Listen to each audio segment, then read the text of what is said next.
Hello and welcome to James Plays Open Transport Tycoon. Alright, so this is a game I've been meaning to play on the channel for a little while now, and I've just finally gotten everything sorted out I need to in order to play it. This is a super fun game, at least in my humble opinion. And if you don't know what it is, don't worry, because we're about to find out. So basically, the premise, before I get into playing too much, is you're a transport company, you're a transport tycoon, and you're trying to get people and things from one place to another. That's what you're trying to do. This game is originally from the 90s. I can't remember when in the 90s, but you know, the 90s. So obviously that's why it's isometric and kind of like this. It's like the old Roller Coaster Tycoon, or the old Sim City or anything like that. Really wonderful game, and it's been taken over by an open source team that has turned it into Open TTD. And so the original game didn't look like this. They've kind of done all this stuff. There's multiplayer, which we may do in a later episode. There's you can make your own scenarios, and all this stuff was kind of in the original game, but they made it a lot more streamlined, a lot more easy to use. It works on any kind of computer, any graphics card. You just download it and you can play. So if you're hankering to play this game, I implore you to first watch my videos and then download it for yourself and try. There's lots of mods, but you don't really need any of those in order to play. So that's those generation settings were kind of just basic. Now, in order to record it properly, I had to switch to my integrated graphics card, so the performance might be a little janky. But for you, don't worry. You will be able to run it on any graphics card. So here is our world that we've generated. And in it, there are lots of cities, as you can see. Here's one, Modding Stone, with a population of 4,575. And then, oh, and by the way, I do have one texture pack on to make the cities look a bit nicer, and that's it. So there are cities, and then here's a farm. So this farm, as you can see here, produces 80 tons of grain and 64 heads of livestock over a period of time. And so our goal would be to transport those goods to,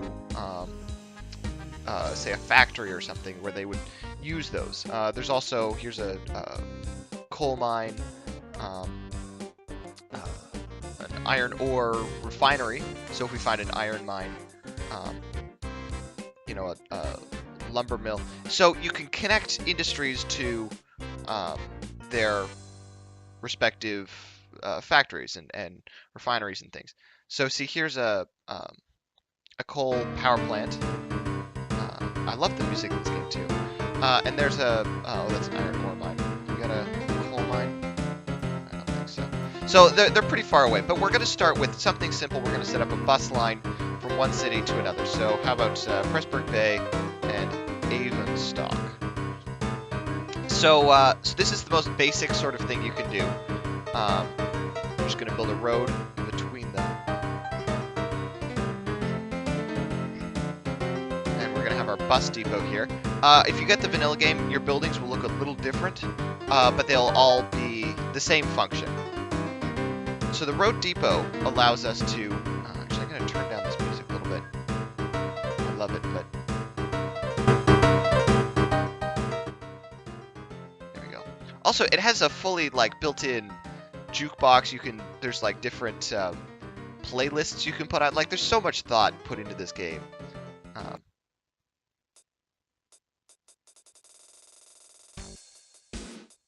I like this song. So okay, so here's our bus depot. So we have a couple of options here, and it seems kind of confusing, but the important one is new vehicles. And here's where we can buy all sorts of vehicles, and you can all of these things transport different things, but the one we're looking for is bus, to transport people. But before we can do that, we need bus stops in the city. So see, that's a bus station, and that's a loading bay. So if we're transporting goods, we need the loading bay, but we're just doing a bus stop. Now, the game is a little more involved than a lot of kind of tycoon or building games you'll see nowadays. And simple things like you have to pre-select which orientation of bus station. It doesn't kind of pre-select that for you. But it's really, you know, aside from little things like that, it plays just as well as any other game. So we're going to hit X here to turn the buildings invisible so that we can see on the roads where we're putting them. Because this one is one that straddles the road. So the middle of Avonstock, and then we're going to do the other orientation for Pressburg Bay. All right, so there's our bus stops. So we can take that off. New vehicle, and we're going to buy a Leopard bus. You can see, because it's 1970, is what I set it to. The game starts in 1950, but I set it to 1970 just because it's kind of a personal preference thing. And time goes on, buses will, you know, the MPS Regal bus that was designed in 1929 may not be the latest and greatest thing, you know, and it's good for 12 years. You could probably buy a new one. But let's look for a newer bus, like this one, designed in 1964. This is like state-of-the-art, guys. The Hereford Leopard bus is transporting America. All right, so we're going to buy one of those. And now here's a camera view of our bus. I love how another thing this game does is it has a little like windows for everything. They don't really do that in games anymore. But you see, it's got a little X on it because it's not going anywhere because we haven't told it to go anywhere. So we pull up the vehicle's orders. And this is kind of what it will do. It's like a computer program almost. It just follows these instructions. So because it doesn't have any orders right now, we can't do anything except tell it to go somewhere. So we've selected the Go To tool, and we're going to click on our Pressburg Bay bus stop here. So that's one, and then Avonstock. So now it'll just go between those two. And that's it. We don't need to tell it to... we're just going to hit that X so it'll start going. We don't need it to manually, and we'll fast forward a little bit. We don't need to manually, you know, tell it to pick up passengers or... I love how they're celebrating that my bus has arrived. Like, the citizens are lining the streets clapping because... oh, I forgot to name my company. So we'll let that bus go for a little while, and that'll start making us money, and we'll revisit him briefly. In the meantime, we've got Avonstock Transport. We can change up our face. This is like as advanced as the Mountain Blade face customizer, which granted is not that advanced, but for 1990 is looking pretty good. Oh, I like this guy. He's got the shades. He's got some male pattern balding, but can't beat those shades. All right, we can build an HQ. So where do we want that? There's a building in the way. So we'll put that there. So this is our HQ. It's like a trailer in the middle of a dirt field, but we'll expand. President name is going to be James Plays. And we're back. Sorry about that minor interruption here. I just had a small issue I had to take care of. For you, there should be no difference. The game ran a little bit, so you can see here with our profit graph, which is something I need to talk about anyways. We are making money from our bus. It's bringing us bank. But first, we need to finish up renaming our company. And I have an idea. International Transport. Oh. There's a character limit. Well, James International Transport. And by international, I mean between these two cities that are adjacent. But good enough. That's the motto of this company, is good enough. All right, so let's unpause here. Keep going, fast forward. So now we can watch this bus. If I can catch him. And we can see all about what he's up to with our vehicle details. There's an amazing amount of information that this game gives you. You know, speed, how much it costs to run per year, and how much it made per year. So this year is, down at the bottom, 1972. So far this year, it's made us $6,000. And I set it to Canadian currency because I'm Canadian. And last year it made us $12,000, which is about right because we're like halfway through the year. Carry 35 passengers, and right now it has 35 passengers, which is good. That means it's filling up each time. So let's look at our station here, and we have 839 passengers waiting to go to Avonstock, waiting for this 35 passenger bus. So clearly a bus is not going to cut it. So what we're going to have to do, and we're going to make an electrified rail, is build a railroad. Now there's 4 kinds: railroad, electrified rail, monorail, and maglev. But the monorail hasn't been invented yet, neither has the maglev, because it's 1972. So we're just going to do an electrified rail. And so first we start with our station. Unlike the bus stations, you have to build these independently. So we're going to do 2 tracks, and we're going to make it 6 blocks long. So there we go. So there's Avonstock Central, and we'll do, we may have to do a bit of landscaping.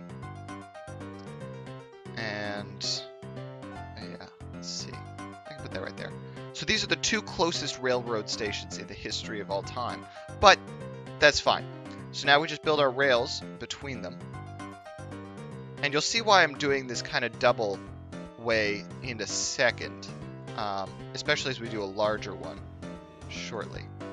But basically we want the train to go only one way on each side of the track. So just like driving on the road, we want the right side to be driving right and the left side to be driving left. So we're going to put a little crossing here, and you'll see why we do that in a second. If I can have to zoom in, make sure I got that one so it can come out. Okay, and then because the train can't do a 90-degree turn, right? So we need, there we go. Okay, so now we have our tracks, but there's nothing to tell the train where to go. So we're going to have to put in signals. Now, it's confusing because there's a lot of signals here. The top row and the bottom row, you don't have to worry about them being different, because they're essentially the same, but different style. So these are semaphores, which are kind of like analog signals. It's like a mechanical thing. And these are electric signals. So we're going to use electric signals because it's 1973 now, and it's the modern age. And the ones I'm going to use are one-way path signals. So basically the point of signals is to stop trains from running into each other, because trains aren't like cars where they control where they go, right? They're not as smart. So they need to know when it's clear. So what a signal does is it designates a block. So here I'm going to put one there and there. So now between these, I wish I could you can see my finger pointing here, but between these 2 signals, if there's a train in this block, then right here, this one will stay red. And a train coming out here, okay, you know what? I need a better, and let's just clear these trees out here. And we'll put them like that. You can click and drag and set the distance that it sets the signals. I've got it set to 8. So basically, see here, if we have a train in this block here, and it wants to go into this section, because the signals designate sections between them. If it wants to go in here, this signal checks if there's any train between it and the signal ahead of it. And if there's no train, then the block is clear, and it's green, and it lets the train go in, and so on and so forth. So this way you have sections of track so that each train is occupying a section or 2 at a time. No 2 trains can be in the same section. That's the basic signals. Now path signals are a little more complicated. Let's say we have a track that goes kind of like this. And let's say we have really short trains for the sake of analysis. Let's say that there's a train in these 2 blocks, right? But these 2 are clear, so a train could go. It will let the train through because there's a path to get to the other signal. That's what this path means, one way. So it's one way, so trains can't go backwards. It's just a simple. This is a regular one, but not one way. And then the block signals are like how I was describing earlier. Only one train to be in the same block at the same time. You can read that. So that's like there's only one train, but the path signals can let more than one train in, as long as there's a way to get to the exit. That's why I prefer them, although there's differences for each. So right here, if a train's on the right side, it can go, and then it'll be able to go in and then put one there. And you can never really have too many signals, like these really small sections here. But you'll see in a second, electrified rail, and now we're going to put our rail depot. And we're going to make really short trains, because I want to do 2 of them just to show you.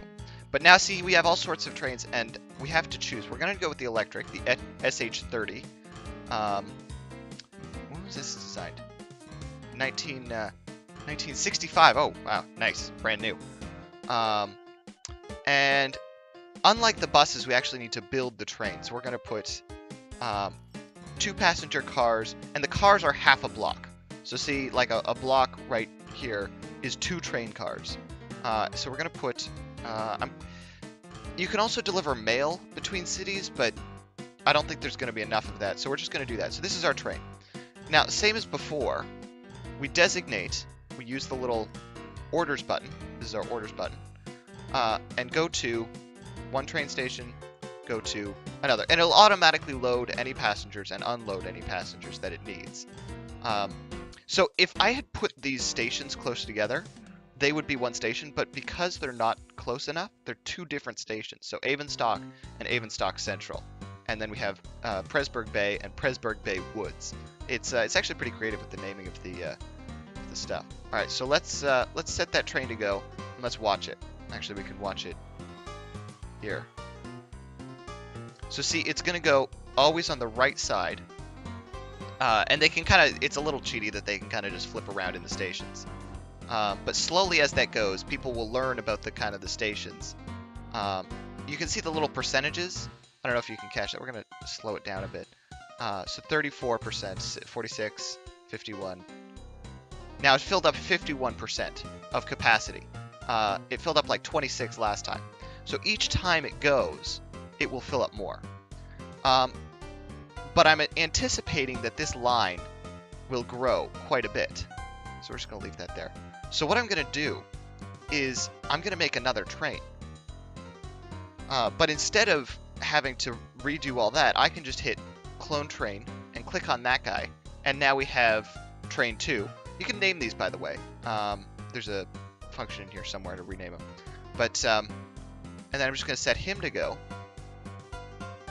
And now, if we watch, I'm waiting for them to, for the signals to be in action. But you can have 2 trains in the same track here. It'd be impossible to not have 2 trains. But see, he stopped the signal. Now the signal went green to let him through because there was no path to get in here because the train was there. I'm probably making this seem more confusing than it is, but signals are essential for having a successful train system.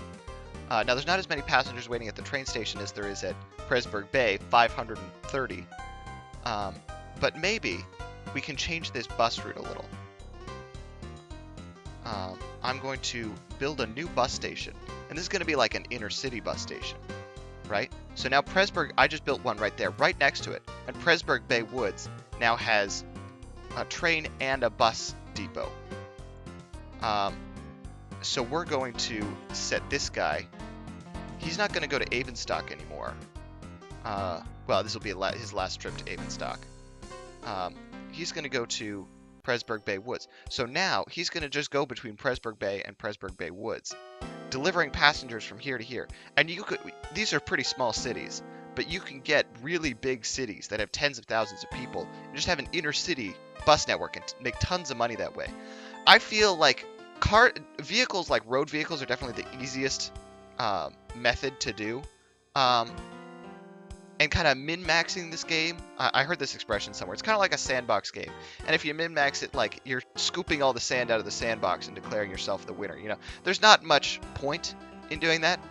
The real fun in this game is building interesting and cool rail networks that are kind of rewarding to see in action. Now, what I'm doing here is, can I build these? Oh, I can't because there's a signal there. I think I can delete that signal. There's no signal delete button, so I'm going to have to just rebuild the track quickly before the trains arrive. So what I'm doing here is I'm going to do the same thing over there, but there's no... I don't want to destroy buildings. I could, but the mayor, the local authority would get rather upset with me.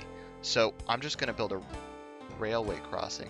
Can I? Oh, because it's weird. Wait for that train to go by, and then fix this. The game can get a little janky sometimes when you're trying to do like finesse details like this, but normally it's not really an issue. Now we can build our bus depot, and we're going to do this one because this one goes just at the end of a road. buy another bus here. Hereford Leopard bus.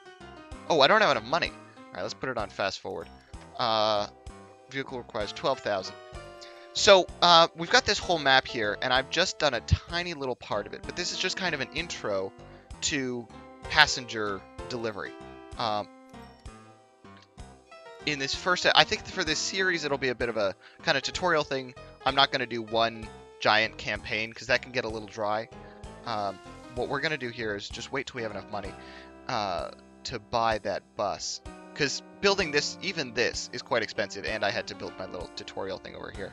But I can show you Avonstock here. There's a lot of cool stuff you can do with the towns, including rename it. I hope the townsfolk don't mind that their lovely town has just been renamed. And it renames the stations, too. Like, it's all this stuff has been thought of, you know? Let's see about the local authority. Excellent. So the local authority here, essentially like the town hall and whatnot, they really, really love me. The local authority can get quite upset with you if you demolish buildings too much or build like an airport. They really, really hate it when you build airports because they're noisy and whatnot. But if you kind of so they don't like you building things, but they do like you offering service in their town. So if you slowly kind of build up and provide services, and like this bus line's been going for a while now. 250 people want to go to Pressburg Bay, which is incorrectly named. James Bay. James Bay is a real place in Canada. Anyways, it's, you know, if you've ever heard of Hudson Bay, there's a little like section, that little like doopy-doo. It's called James Bay. It's a little like, you know, thing attached to it, a little body of water. So yeah, James Bay's a real place. Jamesville, probably somewhere in the world there's a place called Jamesville. We finally have enough money to afford that bus now. Hereford Leopard. The only real way you can go bankrupt is by expanding too quickly. If you kind of go slow, or if you have competitors. If you have competitors, then you can go bankrupt. Because they can... You kind of have to balance expanding quickly enough and to stay competitive and not expanding so quickly that you go bankrupt. Because if you build half a rail system, let's say I'm connecting two towns that are really far away, and I build one station, all the track, and then I can't afford the train station, and I sank everything into that, then I'm in hot water. And you start the game fully, you know, borrowed out. Oops, I want to repay that. So I've got a loan of $200,000 right now, and the maximum loan I can take is $600,000. Although in multiplayer, I've set this to be the case, but in multiplayer, that's not the case. You are at your maximum loan when you start the game. So you really got to have a money-making enterprise quick. And there's lots of people playing multiplayer. Normally you can kind of find your own little corner, but we'll show that in another episode. For now, I think that'll do it for James Co. Industries. We'll revisit this next time in the next episode, maybe even on the same map. Actually, yeah, I think we'll use the same map. I'll borrow some more money, and we'll build an industry train, which is not that different from what we did, but it involves a couple other things. And then we'll show off some airplanes, some ships, and how to build much more complicated systems. Because this right now is just trains going between two cities. You can have a train network that goes between all sorts of cities. Like, see, here's my base right here in Jamesville. All these cities here, we can connect and have like a hub city, like, you know, going out to each of them. So we'll show that off in the next episode. For now, thank you so much for watching, and I'll see you next time.